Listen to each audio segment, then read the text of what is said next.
Hello guys, unboxing tayo ngayon ng fire LED lights natin na galing Shopee. Bali nabili ko lang siya sa halagang 1.8 dahil may mga voucher ako. Pero 2K yung SRP. Kumuha ko ng dalawa kasi pang backdrop stage lang naman.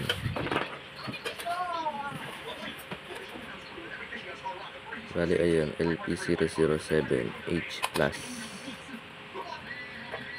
63 bulbs, tapos meron na rin siyang mga connectors na built-in, tapos full color na rin yan. Compare natin ito.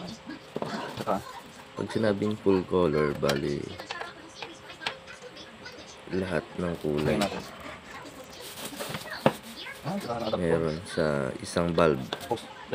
Bali ayan, i-compare natin yung dalawang klase ng fire LED.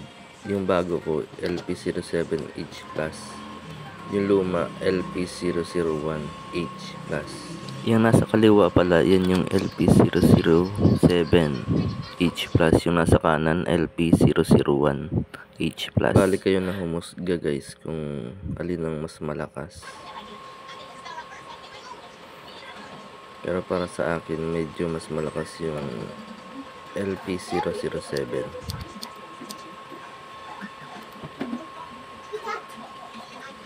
Ayan, pwede nyo siyang iset kung anong kulay yung gusto nyo. Pwede rin naman may controller. Pero yan, hindi ko na ginamitan ng controller dahil testing lang naman. Additional nga pala yung nasa kaliwa na LP007, full color yan. Ang ibig sabihin ng full color, kada bulb ay may iba-ibang kulay na, hindi katulad yung nasa right, LP001 RGBW lang siya. Kada bulb meron siyang nakadesignate na color.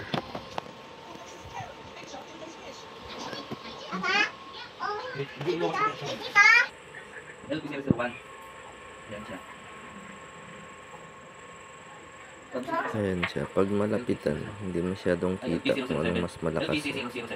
Pero pag malayuan, doon nyo na makikita yung pinagkaiba nila. Alam mo ba? Pareho lang.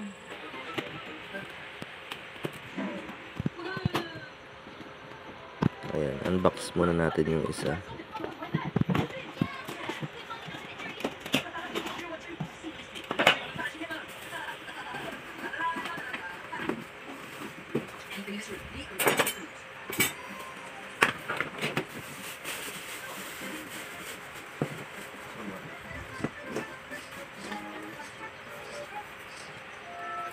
Bali, ito pala galing pang Cebu.